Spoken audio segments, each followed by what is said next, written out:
Another private part of Mardi Gras, which I knew very little about, was the Old Line parades, specifically the very first Mardi Gras parade in New Orleans, the Krewe of Comus. Really, the first parades in New Orleans were people walking to masked balls, and they were in costume. So a procession of people walking, but certainly there was no theme, no floats, not even carriages. A public parade as a centerpiece of part of that really didn't exist until 1857 when the Mystic Krewe of Comus rolled its first parade. And that was the first one that followed the modern system of a parade followed by a ball. The predecessor to the Mystic Krewe of Comus was the Cowbellion de Breaking Society. They were first in New Orleans to parade. They paraded through the streets and ultimately became known as Comus. The Cowbellions from over in Mobile came over from Mobile, in other words, and started it. So the Mobile Mardi Gras precedes the New Orleans Mardi Gras. They started sending sort of rumors out into the community, or a little newspaper ad saying something was going to happen Mardi Gras night, and it brought a lot of people out.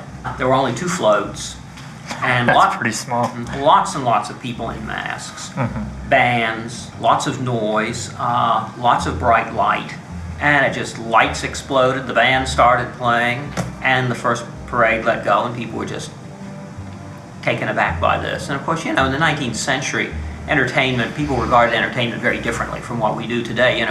When you're on basically dark gaslit streets, and suddenly these flares go up and torches go up, and music starts playing, and you have these hundreds of people in rather lavish costumes, and then of course 2 floats, which they never really had anything quite like that before.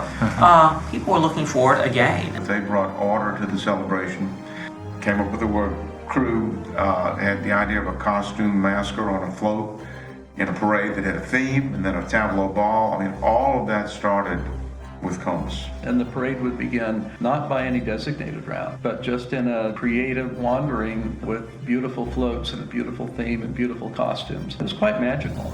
The artistry of the floats were spectacular. The draping and the different paper mache things, but the way they would move coming down the street.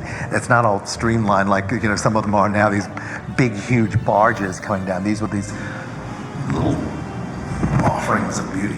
If you look at pictures from that era, you see Canal Street filled from sidewalk to sidewalk with people riveted on a series of rolling works of art. They'd come from all over the world to see that. They're not looking rowdy at all. They're all wearing hats. The ladies have their gloves on. They're not waving for throws because they weren't throwing anything. They just come to New Orleans. They're having a wonderful time seeing a beautiful spectacle. That is the trajectory from diffuse and disorderly to a focal point for that celebration, and I think that's what the Mystic Krewe of Comus began, and that's what Rex built on. So it was a beautiful tradition on that Tuesday night for Comus and Rex to toast on the street at the Pickwick Club and at the Boston Club and all those things, and it was a good way to end the Mardi Gras.